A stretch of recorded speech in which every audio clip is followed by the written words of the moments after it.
If you like what sold videos, you're gonna love this video because there's a ton of sales headed out of here. But ironically, today as I film this, I've sold nothing today, which is really odd. But the last 2 days were great. Check this out. Look, I finally cleaned up. A lot of people were saying, well, what are you doing? It's a mess. And I'm taking my career into jeopardy here today because I'm gonna answer a ton of questions. Hopefully in the order that I got them. Should be fun. Let's go take a look.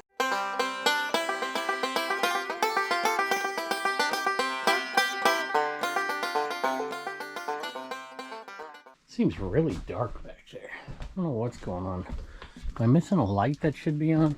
I think I am. Look at that. I knew something was up. Oh, I'll have to fix that in a second. Sold these on Bonanza when I was gone in Florida. Didn't even check. And so I'm like 5 days in and haven't shipped these things out yet. They're bullhead jeans. They're nothing amazing. Picked them up for $1. They sold for $14.80 plus shipping. We'll start off with some easy, non-controversial ones here. Garage sale man, thank you, by the way, for supporting us for as long as you have. We always appreciate you. What's your favorite platform to sell on? And it is not Bonanza. That I can say for sure. I would say it's probably eBay, just because of I make more money on eBay, period. But it's totally different. I love selling on DibDib because I can communicate with people. I've gotten to know a lot of people and made a bunch of friends. And I can actually talk back. You guys can talk to me as opposed to this over here. So I love that for a different reason, but still eBay. Whew, next one's gonna get right into the controversy. Whew, I don't know what I'm doing. Oh well, we'll just answer it the best I can. So these are the slot cards we've been selling. I probably shouldn't store them like this, to be honest with you. They can be a little fragile, but I'll just be gentle. I think this is a Chevy Nomad, y'all. Am I right about that? I guess I could look at the listing.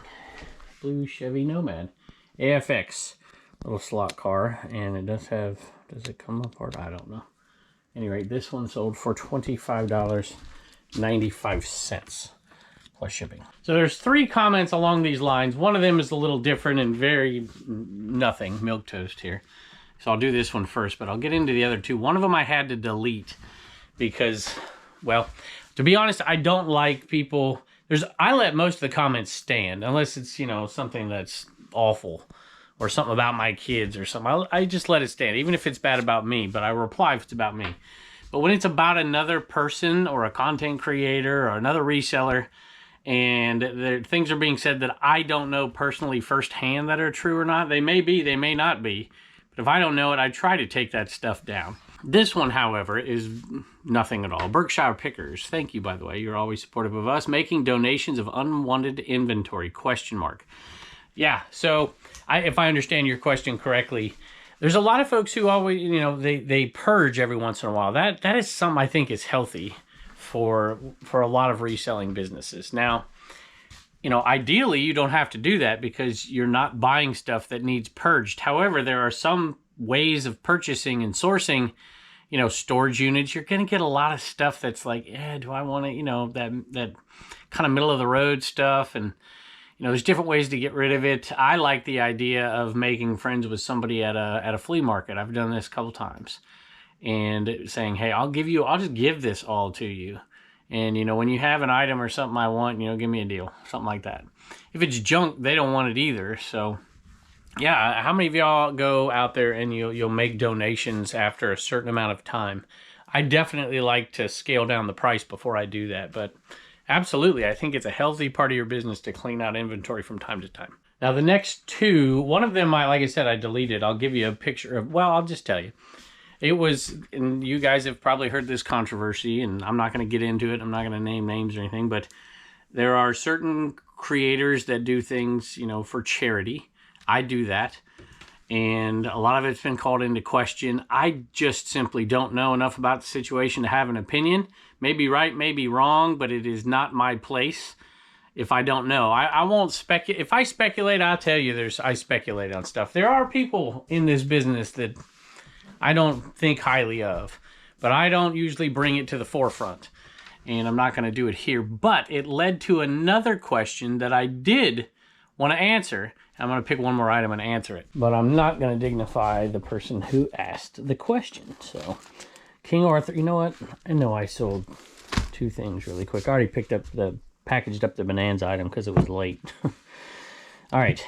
This one right here sold as well. Who would have known we had such a thing? Condom Man. My goodness. This came from the sale. Both of these came from the sale that was out on the Commonwealth Picker channel on Wednesday. Y'all go check that out. And it's the Filipino Flip. What did they sell for? Condom Man. What did that sell for? $20.85. That's crazy. Plus shipping. And King Arthur, there's 3 of these.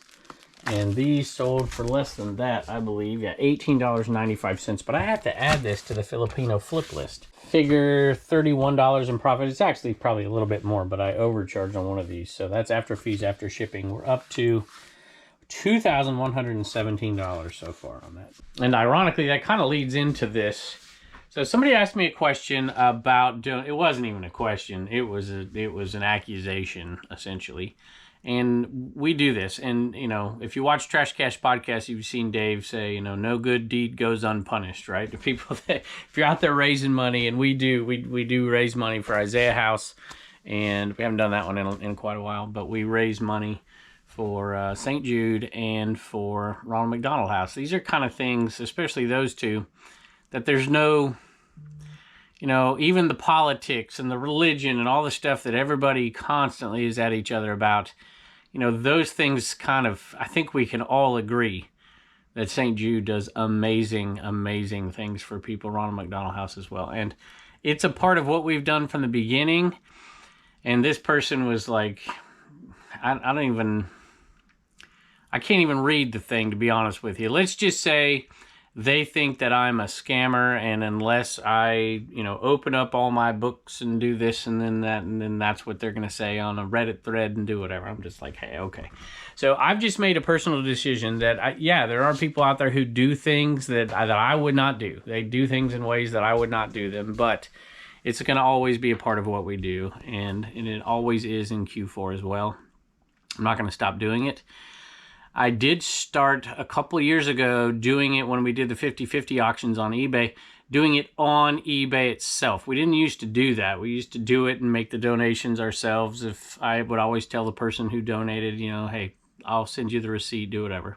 I'm not going to post receipts all over my social media to prove that I'm doing what I'm saying I'm doing. But I've always made that available to the people who have actually done the donating. And then, of course, we donate our part as well.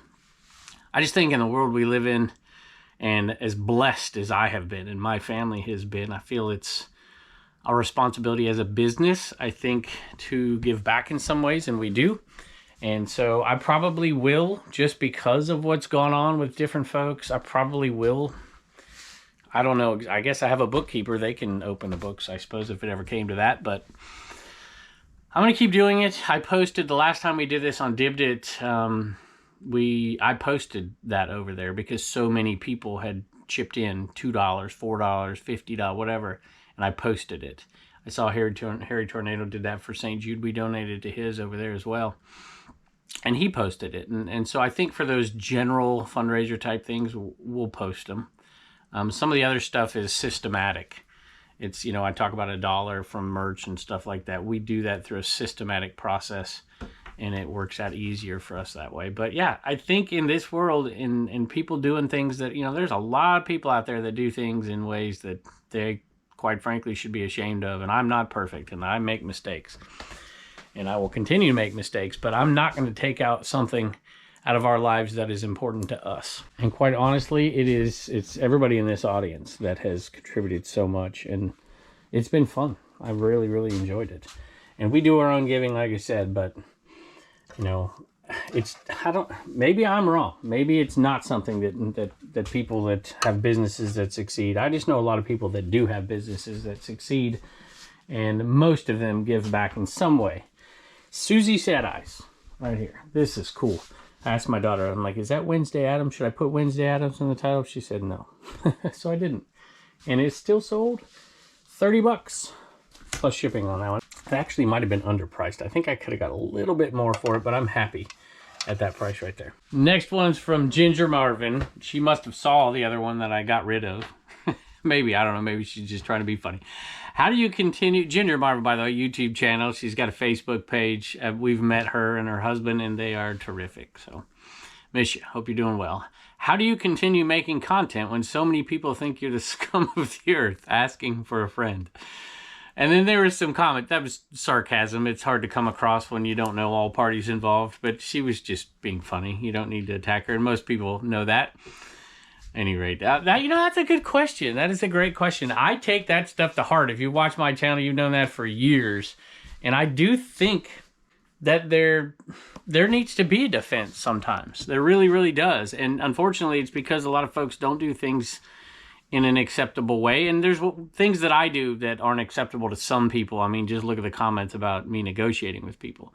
In the end, you got to make your mind up. You know, these are your principles, and you got to stick with them. And you got to be able to adjust them too. And other people open your eyes to different things. And it's just part of the process. Y'all, I say this all the time. You know, I'm married. So I know criticism, loving criticism, of course. I was a high school history teacher that kind of went against the grain. I got a lot of criticism. I was a baseball coach. Any coach of any sport gets a lot of criticism. Everybody knows better, right? I'm a dad now watching my kid, and I know better half the time, right? So it's just part of the game. It's part of the reselling game as well, especially on social media. Necessity is the mother of invention. At this point in my life, I quit my job teaching. I gave up my pension. And so this is the career choice I made, and I want to make it work. And it's not going to work as well if I don't make content. So anyway, hope you're doing well. Another slot car sold. That was a crazy good pick in hindsight that day. I knew it was good, but I didn't think it'd be as good as it was because I didn't know these were all slot cars in there. Got a Lamborghini in here somewhere. Is that a Lamborghini? I think it might be. Yes, it is. That one sold for 20 bucks plus shipping. Sarah Sells Small says, what is your favorite thing to buy and flip now that you've expanded your business? I don't think it's really changed too much. My favorite things to buy and flip have definitely changed over the years. I love smalls, Sarah. You know, like this kind of stuff. My very favorite thing, I think, to sell is vintage PVCs. Little tiny figures, like that Donkey Kong one that sold for $40-some and one sold for $30. And that's my very favorite. When you're digging in a toy box and you find one of those, I just love to sell it. It's awesome. It's so small and it's so cool. And you make, if you make 30 bucks selling some tiny little thing like that and you found it in a little tiny box, or a box of little tiny toys. I love that. That's my favorite thing right now. Pepper's out there. She knows it's her time of the year. October's almost here, which means your coupon's about out and your Q4 is right around the corner. I cheated today.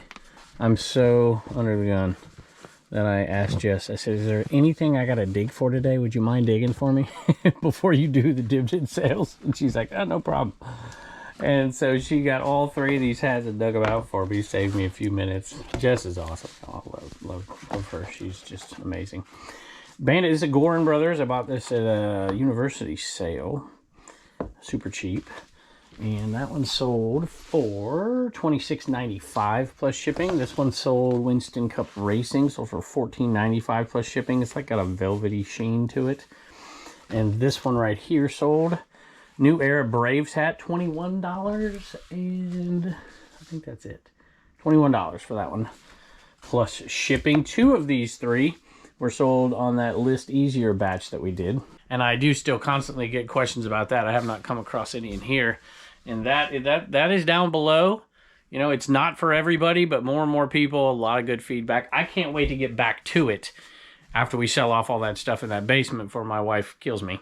But anyway, two of those three. I still have not got an INAD. Everybody said, oh, it's an INAD waiting to happen. So far, so good. I have gotten an INAD in that time period, but it was because of my mistake.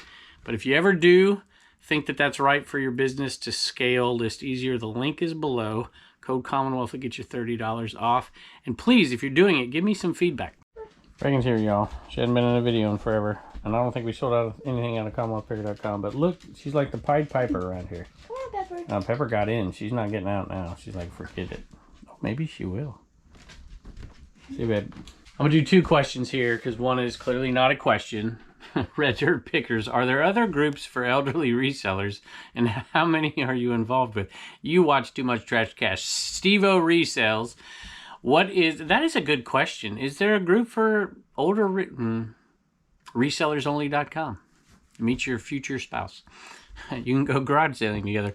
Steve-O Resells, what is the one? I think we should start in Dibdit a thread for singles. What do you think? Go to dibdit.com and have a singles thread. Resellers looking to meet other resellers. It's not a bad idea, is it? It could be bad. Steve-O Resells, what is one item that from your bucket list to be found at Goodwill? Well, I suppose you can find about anything at Goodwill. Not as easy as it used to be.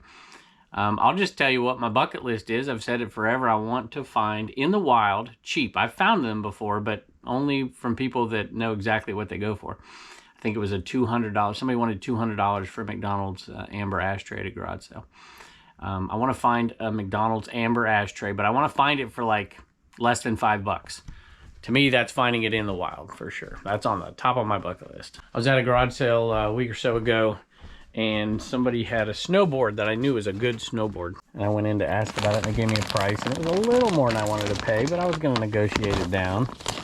And somebody else said, you know, if you're not interested in that, I would like to buy it. And they were not a reseller. They were buying stuff for their family or whatever. And I just said, okay, go ahead and buy it. So I was looking for a concession prize, and I found some costumes that were super cheap. And I struggle selling costumes sometimes, but I'm like, Halloween's coming up, what the heck? This one was good. This one sold for $55. Ninjago plus shipping. It's a good question right here. A lot of people probably could answer it. Running for the King, who sells over on Dibdit. Nice, super nice guy. People love him over there. How do you keep your family from taking the things you buy to resell? And then he says, no, really. Like, he must have that problem. Beach by Repeat, as a reply, said, running for the King, nobody's going to stop Blue Ridge Mama. Come on, Justin. Get with the program. Yeah, if my wife sees something she wants, she's going to take it. That's just it. The key is, to answer your question, to not let them see it. And then they won't know. But I offer, if I see something that one of the kids would like, I offer it to them first. And if it's like a really expensive item, then they can pay me for it. They get a super good discount. They don't even have to use code Commonwealth. But if it's not something, or I'll save it for a gift for them or something like that. But a lot of it I just give to them. Sold a Firebird keychain, full price on this one. Those are pretty cool. Down to 28 left. This one sold for $14.95. I do free shipping on these, and I don't do free shipping on much. Dusty Box Treasures. How you doing, Dusty Box? You're an awesome dude, good friend. What will happen first, turning 80 or making your 80s cave? God willing, making my 80s cave. I love Vintage NYC. How to keep up momentum posting when sales slump. It's tough, but I would say you have more time when sales slump. You're not shipping out items. I would maybe even take a week off of sourcing and just dedicate all that time to listing. And sometimes that's you know, the proof's in the pudding right there. When things aren't going well, how do you react? It is a day for slot cars. I should have pulled all these out. This one, I think it's right here. Tyco Turbo Racing Hoppers slot car. And that one sold for $22 plus shipping. The next one is a two-part question. I've answered both many times. I'll try and do them really quick. What are you using to edit, to video and to edit? And talk about social media income streams. So I'm right now currently using a GoPro Hero Black 9. Commonwealth Picker is filmed on a 10. I'm old school because I have no idea what I'm doing. People don't believe that, but it's the absolute truth. I use a little app on my phone called InShot to edit videos. I also get a little help editing my Picker videos as well, but I edit all these myself. As far as social media income streams, I've said this before. Nobody ever seems to like my answers, but that's it. If you divide everything up into platforms, you know, social media platforms versus, you know, and reselling platforms, what you're seeing right now is my number one income stream, eBay. But after that, it's Commonwealth Picker, the YouTube channel, is the next income stream on the list. And then it flip-flops back and forth. What people don't realize is there is massive swings in social media. Like, it's hard to depend on it. Just absolutely massive sometimes. And if you're only on one platform, sometimes that dies off. I mean, look what happened to TikTok. There used to be people that were making tons of money over there, and now there's way, way fewer, including myself. I make next to nothing over there at this point, like literally. So it varies between, there's three that are very, very similar. It's the live selling. Sometimes that's the third in my list. Sometimes it's this channel right here, the Commonwealth Flipper channel, and sometimes it is the Facebook page. So hopefully that answers your question, sort of. I just looked, the next one on my list is a viewer sale, so I looked down to see, and there's 26, 7 sales or something like that today. I see 3 viewer sales. There may be more, but I see 3. And Susie Sad Eyes, which I passed up already, sold to Sue. Hey, look at that. Thanks so much. Since I'm a Susie, I had to add this to my dog collection. It makes even more special. It makes them even more special getting it from you. We love the channels. That is very, very nice of you. Trixie's Things on eBay. I appreciate that. Sorry. Hopefully you stuck around when I showed that earlier because I didn't say your name. I see no name out there. Stalking something. The next one is also a viewer sale. That's why I found the other one. And it went to Jody. Hey, Jody. Appreciate you. Joe Vans space 1404 on eBay. We appreciate you, Jody. This is the horse bookends right here. Sold. What did they sell for? Hold on a second. These are kind of cool. They're ceramic. It'd be a pain to ship, but that's okay. They sold for $20 plus shipping. And we sold some Corel. My wife told me many, many moons ago, she's like, you know, some of this stuff sells. Not for a ton, but okay. I'm like, okay. And so I'll pick it up if it's dirt cheap. This sold for $19.95 for that Corel. I was also told by my wife you couldn't break these, and then Turner broke one. She's like, I didn't say you couldn't break them. I said it's hard to break them. Anyway, $19.95 plus shipping. Otto Scott had a question. When picking, do you have a list of what you're looking for in mind? Do you head for the hats first or the video games? For me, it seems like something catches my eye, then I head there and I beeline to it. How about an estate sale? Which room do you like to check first? At an estate sale, I like to check the basement first. That's my go-to, but not always. Sometimes the pictures will tell you what you should look for first. I'll tell you what, I'll be honest, I'm not really good because of picking around here a lot of times. I get early to the first sale and I'm the only one there. It doesn't really matter what you do. But when I'm in crowded areas, I find myself making the wrong decision a lot, and I need to get better at it. And first just doing a once around the entire sale to see if that one item is kind of sticking out, and then to go. A lot of times I'll see a hat bin or something, I'll go to it without checking the rest of the sale, and there's not, just because I like hats, but there's, you know, a lot better things to pick than hats sometimes. So I'd love to hear other people's answer below. I had a huge Harley diecast Maisto buyout, and they don't go for a ton of money, y'all. I sold a ton of them over on Shop Commons and Lots, and sold some on Dibdit. And then I sold some on eBay. $19.95 for this one. It's pretty cool. Plus shipping. This is a good question. If you could go back in time and restart your reselling journey, would you do anything differently? If so, what? Well, the way everything's turned out, I wouldn't really do anything differently to kind of, you know, make sure it ended up as unbelievably good as it has been for me, including social media. But if I could put my body back, you know, back in my, you know, 30-year-old self or whatever, or even earlier than that, I've been doing this 25 years, I would probably figure out a way to get stuff to come to me. As much as I love garage selling, I would never stop it, but I would probably create a sourcing system where much of it came to me. I'd put my name out there a little bit more in the local area for somebody who will do buyouts. Working with estate sale companies, maybe not working with some of them, because some of them are shady, let's face it. But making the connections to have a lot more merchandise, to have space to sell it, maybe even investing in a brick and mortar somewhere, not to retail, but it could be out in the country, middle of nowhere, to have massive amount of space to really scale the business. I would have quit my job sooner too. That's not me telling people to quit their job, by the way. Just for me, I was making hardly anything. I would have probably slowed coaching a lot sooner and maybe got out of that a little bit quicker teaching. But that's a personal choice. Sold a camera, not exactly a high-end camera. It's a Nikon Coolpix. It wasn't listed very long though, but it only had the camera. It didn't have no cords or anything with it. No cards, nothing at all. So I'll take it. This one sold for $24 plus shipping. Mike Billups says, when you hit a neighborhood sale, do you cruise and only stop at sales that catch your eye, or stop at all of them? Sometimes there may be hidden gems, but for the most part I keep going if they have a bunch of baby clothes.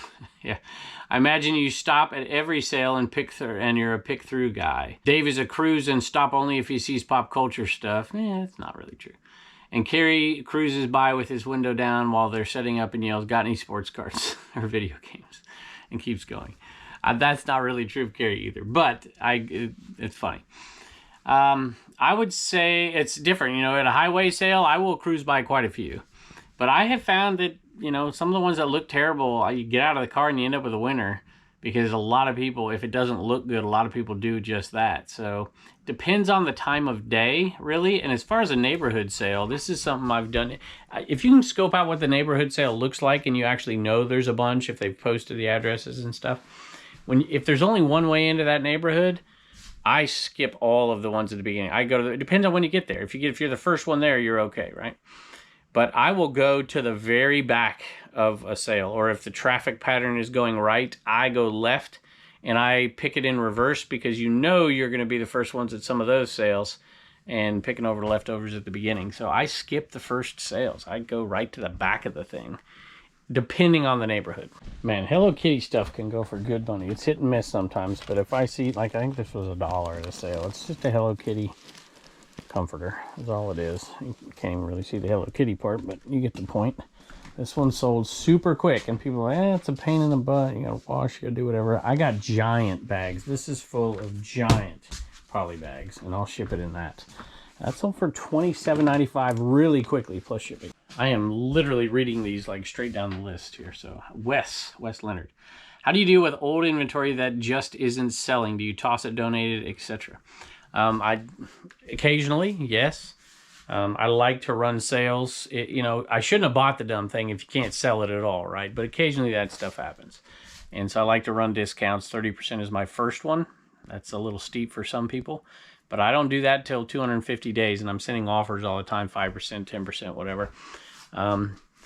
I have kind of gone away from the selling it on Dibbed It for us if it's not selling, because it's like, you know, who's going to want, if it's not selling for you, unless people want it for themselves. I do bundle stuff over there, and I will do that occasionally, because there's people that sell in antique booths or whatever, you know, flea markets, and if they can get a good enough deal, then they can still do that.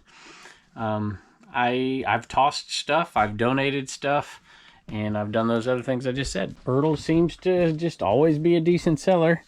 And this one had 2 pieces to it. See if I can get them out of here. Whoop. Don't want to break any G.I. Joe in there. There, got it out. Old school Ertl. Paint is good. Good condition. You can get money for these. This one sold for $24. I want to break it. And 95 cents. Plus shipping. Leslie has a question. Was it Leslie? Yes. How do you handle people bad-mouthing resellers? Well, it's different on if you're on social media. I handle it differently, but I'm assuming you're asking like out there at yard sales or Goodwill or something, or some thrift store.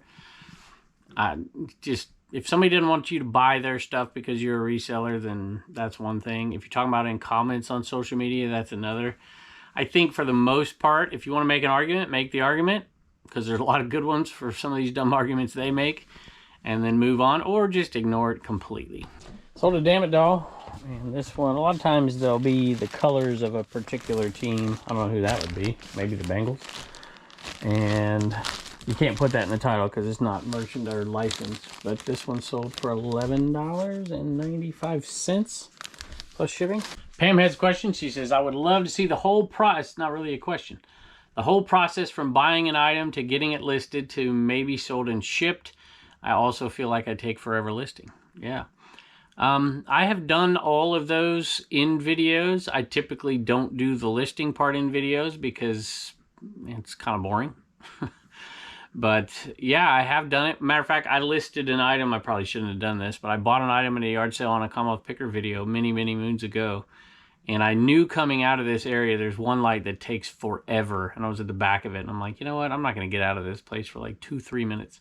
And so I took a picture of that item and I listed it right there, sitting at that red light. And I put it on a video. And I do list fairly quickly. But, you know, list easier. I listed those super quick. At any rate, yeah, I've done shipping videos as well. And they're on this channel. You can go to the shipping, there's a shipping playlist. I don't typically do those, but I do occasionally show, you know, how I ship a certain item and walk through the process. But yeah, you know, there are some live shows, Reseller Information Network, they're live listing. You can ask those questions on there, and hopefully that helps. Picked these up at a sale that didn't look very good. It was one of those that I could have driven past, but I'm glad I didn't because this was out there. Fitbit Flyer. I paid next to nothing for it. Sold for 30 bucks, $29.95 plus shipping. This question is from Matthew Shaw. ABC Matt. Go check him out over there on YouTube. He needs a little bit more to get his hours. Has your sourcing and thought process changed since starting to do live auctions? Meaning you pick up an item and you think it doesn't sell on static listings. You can fall back and sell it on live auctions. Yeah, I've talked about this before for sure. It's usually an item that looks cool. You know, if it's not a searchable item, it doesn't have a brand name, doesn't have something that people are actually looking for, but looks amazing. Could be the core item or something like that. I'm trying to find one in here, but this is my eBay store. Well, here's one. Here's a couple actually. You know, how would you, this one be a little easier. You could call it a paperweight, mushroom paperweight, and you can probably sell it. But this one right here, it's like, this is cool. I think I have it listed on eBay. And I don't think I can find, it's like a slag glass. People might look for this too. But things that are really cool looking and nostalgic that may not be very marketable on eBay because of the search and all that, I definitely buy. Or multi-quantity stuff that individually wouldn't be good, but you could sell it off in bulk, say on Shop Commons or something, to somebody that has an antique booth or something. It's actually opened quite a few doors. I've got lucky thinking that to myself, thinking, you know, oh, all right, if this doesn't sell over there on eBay, I can fall back on it. And then I get it home and I'm like, holy freaking moly, I can make a bunch of money. Just had one of those buys down in Florida. You'll see it on a picker video soon, where it was just an item that I did not think would be amazing by any stretch, but there was 50 of them. I'm like, well, I'll sell them off over time. I won't have to store them forever. They're not that big. And then I got them home and I was like, holy moly, I'm going to make like, I could make $2,000 on that buy. That's how good it was. I don't think I'll make that much, but I might make 1,000. I got my hands full here. What are you doing, Pepper? You need to stay out and turn around and open the door for me. Thanks, buddy. He's got a game here. I gotta hurry. These were both inside. This is Pilgrim's Progress, John Bunyan. And I don't think they're all Pilgrim's Progress. No, Morning Devotion, C.H. Spurgeon, B.R. Lakin. This must be a Thomas Road thing. Yeah, it is. There it is right there. Anyway, that set of books sold for $24.95. I remember my mom reading this Pilgrim's Progress when I was a kid. And a Liberty University sweatshirt that sold for $15 plus shipping. Susan says, Susan Seeley, it would be helpful to demonstrate how you do your bookkeeping, tracking sales and expenses in order to prepare for taxes each season. So we've talked about this pretty extensively on the Commonwealth Flipper channel, but I'll just say this, and this is a plug for my Reseller Genie, of course. If I were just a reseller, that's all I would use. I'd use my Reseller Genie. It is everything you possibly need. Also code Commonwealth, also link below, and you can find that on Commonwealth Picker. You can find all of our links on CommonwealthPicker.com. They're awesome people. It's a great product, and it's getting better. So there's the answer. However, I also have other businesses, and so I have a bookkeeper at this point. It makes my life way easier, and I also have an accountant. I don't suggest that for most people. You just simply don't need it. Keeping track of your stuff using something like, what did I say? Did I say it right? My Reseller Genie? Did I say the list perfectly? Oh my goodness. I don't know what I said. I get confused. My Reseller Genie.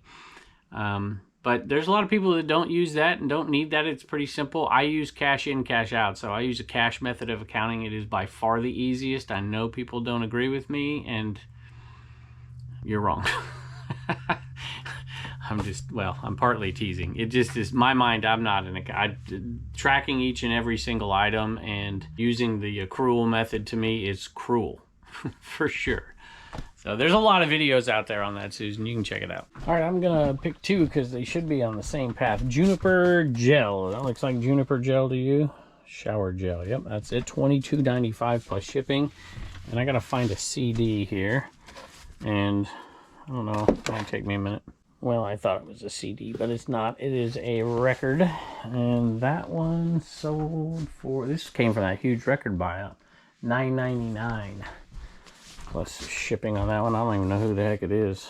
Marcus King Band, Carolina Confessions. So there we go. Julia, sorry. New reseller here. My sweet spot for listing and storing is about 350 items, with another 300 to replace what I sell. If I get much larger, I will need to make changes to my home and accommodate a bigger business. Not sure if I want to do that. What is your comfort level for a number of listings and why, especially if hiring help and its cost effectiveness? I would not suggest hiring help. I just don't think it's in most people's best interest unless you are willing to scale and you're nowhere near that level. I mean, I'm thinking like, I don't know, what do y'all think? Hiring, and I have help, but to me, it's a totally different business. And she does help with eBay and doing stuff like she was pulling stuff for me today. But for the most part, she just does the live selling stuff and she comes and goes as she pleases, unless I need extra help. I just don't think it's worth it. Because to pay somebody who's good, you're going to have to pay some decent money, and you're cutting into your profits. So if you don't have the space, definitely don't hire anybody. Just not worth it. I have avoided it at all cost, and I'm trying to do 8 different things at once. And we happen to be friends with Jess, and it fits her lifestyle perfectly. And if she's not here, my business goes on. My eBay business goes on. I might slow a little bit of the live selling down. But I don't know, for me, I'm pretty comfortable. I could store 2,000 easy in what I have here. If I wanted to expand much beyond that, I could expand and have expanded in the live selling business. But I don't know, I'd probably have to you got to get more space. I'm not going to let it invade my home, although I did in the basement, but that's temporary. And our friend Ordy, this is the 3rd viewer sale of the day. I should only have 1 micro machine lot left. Is that it? That's the only one I got, but it doesn't look like the right one. I'm going to pull it and look. And, that's weird. I swear it was, I'll have to look at the picture. And then this one down here, little cassette lot. This one was just listed. Cassettes are hot right now. You got to batch them right, though. You got to get, you can't be putting stuff in there that somebody doesn't want. And this is a bunch of 80s stuff, Fleetwood Mac, Beach Boys, Christopher Cross, Cocktail, and Jane and Dean. There's a few things. Michael Jackson. It's mostly 80s stuff. Social Distortion, and they're Pink Floyd. So there's some good ones. $34.95 plus shipping. And let me check these. Ryan did not leave a question. Ryan says, make a video where you pay. Because my post was, I'm going to make a Commonwealth Flipper video answering questions. And he said, make a video where you pay fair prices. That would be best. Egg Crate says, what is the lowest percentage of profit that is worth your time? I've talked about this quite a bit. To me, it's not about the percentage of profit. It's how much profit can I make on my investment for the time I spend on it. For instance, if I buy something for $3,000 and I sell it for $5,000, the profit percentage is not nearly as high as anything here. But the amount of money I make per hour, assuming it's an item that's going to sell and you don't have to wrap $3,000 up in it for a year. But even at that, it's not bad if you've got the $3,000. Make well over $1,000 on one listing or something. So to me, it's not about the percentage of profit. That's not the way I look at it. However, at the end of the year, I look at my cost of goods versus my gross sales, and it's always around 10%. But I don't just ignore those high dollar flips because the percentage is off. Hopefully that helps. I just looked at that and saw there were 7 replies to that guy. So Grandmaster Flash, the source, how it sold for $11.95 plus shipping. So going back to that earlier question about how do you respond to reseller hate? I responded to this one. I didn't even remember I did, which prompted a lot more responses here. So they said, make a video where you pay fair prices. That one would be the best. My response was, every video I make, I pay a fair price. Meaning, you don't get to decide what's fair. There's only 2 people in a deal that get to decide what's fair. And there's some, circumstances that might make it, not fair in other people's opinions. But that's the way I see it. And then there was quite a few derogatory comments about that person. Everybody comes to my defense. Not everybody, but a lot of people, so I appreciate that. Who decides a fair price, Billy Walters says. Oh, you. That was kind of my point. Here's a good example of that margin question right here. So I bought a bunch of silver. I paid $300 for a bunch of silver, more than just this. And I was only, if I got everything I wanted over time, I was only going to get maybe a $200 profit out of it, max. Maybe less, but probably $200. But it's sterling. And this stuff will sell. You put it at the right price, or you can even auction it off. It will sell. So I'm okay even turning 300 into 450, 150 profit on an item like that, because I know I'm not going to be storing it long. You're just not. And so I'm okay with that. Plus the lady was super sweet, and I was not going to, she was 94 or something. Virginia was her name. She was amazing. And so I wanted her to get good money for her stuff. She could have taken it to a pawn shop and got what I was going to give her too. So I didn't want to be unfair. Anyway, this one sold for 30 bucks, I think. 29 bucks plus shipping. Paul says, here's one that bit me in the butt on Friday. What type of boxes will USPS or other carriers accept? And are there any that they will not accept? For example, if you ship something ground event, first there are, shipping things in alcohol boxes and stuff like that, not a good idea. With warnings for flammable and stuff like that. You gotta be careful with that. For example, if you ship something ground advantage in a priority mail box, but cross out all the priority mail writing, will they still accept it? I have heard from people that say, yeah, I got through no problem, but no, you're usually gonna get upcharged for the priority mail price. That's my experience anyways. I also heard you cannot reuse alcohol. Oh, there you go. You said that. So are there any others that they won't accept? Yeah, you got to look for those labels that have flammable stuff, and I don't know what all of the things are, but usually if any of that stuff's on a box, I just chuck it. But I do know, I do know some people, I don't agree with it, but I know some people who use priority mail boxes to ship stuff UPS, because UPS doesn't seem to have a problem with it. However, I don't do that because USPS has a problem with it. But there are folks who do that. So, yeah, I almost shipped, I can't remember the last time I shipped something priority. I just don't, it's just not worth it to me or the buyer most of the time if they requested it or something maybe, but I wouldn't do it. All right, y'all, the lights went out on my eBay business, but the dogs followed me in, wondering what the heck was wrong. So we'll take it outside to end it. So it's a little dark in there. I got to take my boy to a game today, and there's a couple more questions I was going to get to, but I've got no power right now. So I appreciate y'all more than you know. Let me know how things are going for you out there, how your sales are, and just in general. Appreciate you, and I can't wait to see you next.